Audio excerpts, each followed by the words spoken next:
Okay guys, so sa mga hindi pa maalam kung paano mag-convert ng ating PDF to image or i-convert natin yung PDF natin para ma-edit natin yung pinaka files niya. So dito meron tayong gagawing sample. Ayan. So meron tayo dito PDF. Ano to? 42 pages lang. Ayan. So gagawin natin dito, i-convert natin to sa image para pwede natin siya i-print kung anong size yung gusto natin. Kasi pag PDF, di ba, karamihan or kalimitan, pag nag-print ka ay ito yung mga pwede mong pagpilian. Pero meron kasi dyan na pag picture or image, masasize mo siya ng maayos sa Microsoft Word or sa Photoshop, kung ano ba yung gamit mo. Okay? So dito, ito yung ating pinaka-sample. Ayan. So meron tayo pwedeng gamitin. So dire-diretso na lang. So meron tayong pwedeng gamitin natin na pang-convert natin sa PDF to JPEG. Okay? So meron tayo pwedeng gamitin dito tulad ng I Love PDF. Ayan. So try natin tong I Love PDF na to. So free lang to guys. Pwede ka mag-convert dito ng mga ilang peraso o ilang beses sa isang araw. Meron din kasi itong bayad pag sobra-sobra na yung paggamit. Okay? So dito, hindi mo na kailangan mag-login kung isa lang yung i-convert or isang files na. Pero ang pinaka ata dito ay 50 plus. Pag 100 kasi ata hindi na pwede. Pag free account lang. So try natin. So select PDF file. Select natin yung PDF na i-convert natin. Ayan. So page to JPEG. Ayan. So i-click lang natin yung hi. So click natin yung convert to JPEG. Ayan. So maglo-loading lang yan guys. So dito sa tutorial natin, ituturo ko kung paano mag-convert nga ng image niya galing sa PDF at yung PDF to files na pwede mo ma-edit. Okay, so ituturo natin yan. So pagkatapos natin siya i-convert, wag mo na i-click tong download kasi automatic na yan magda-download. Ayan, no? Diba?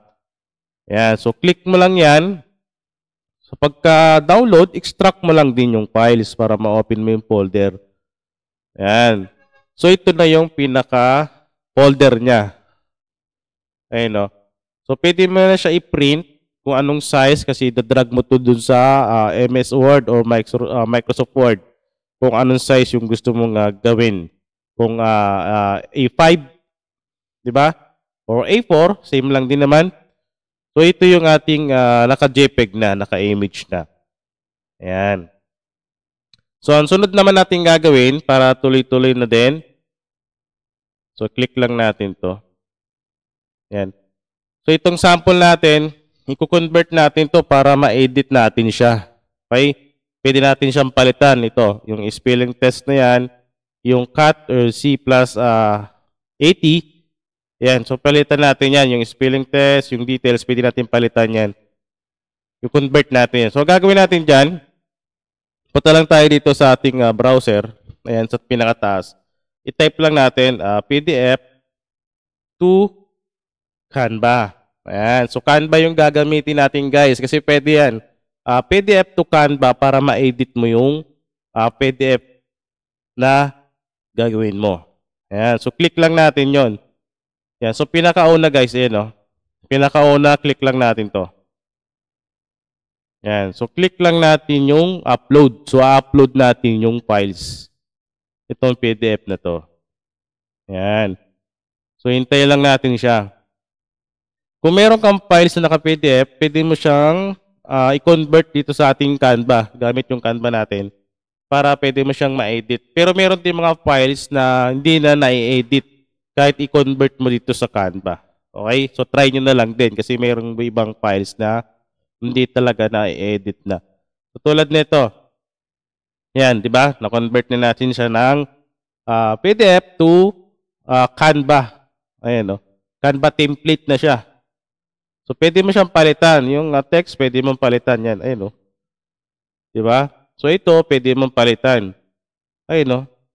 So, naging template na siya. PDF to template na, di ba? Ayan, no? Ayan. So, 42 din siya. 42 pages din lahat. Kasi 42 pages yung ating PDF files. Ayun, no? Di ba? Yan. So, kung gusto mo ma-edit ito, yung PDF files na ito, i-convert mo sa Canva para maging template siya. Yan. So, again guys, yung iba hindi na na-edit na kahit i-convert mo. Picture na talaga siya. So, try nyo na lang din kung mapapalitan. So, tulad na ito. Ayun, no? Diba? Yung tin niya, yun, T-I-N. Ayun, no? Diba? Hindi nila i-edit yun. Kasi limited lang din ata. Pero ito, yung hindi rin pala na-edit na. So, kakrap lang. So, pwede mo lang yan siya, pwede mo siya i-delete. So, panibagong ano na lang din. Add text ka na lang, di ba? Ayun, no? Panibago na lang. Delete mo na lang din to, tapos panibagong text na lang yung gagawin mo. Di ba? So, dito, pwede mo lagyan ng name na. Yan. So, pwede mo tanggalin. Kasi yung iba talaga, hindi na na-edit tulad nun. Pero pwede mo palitan yung text. Pero, kahit pa paano, pwede mo siya palitan, di ba?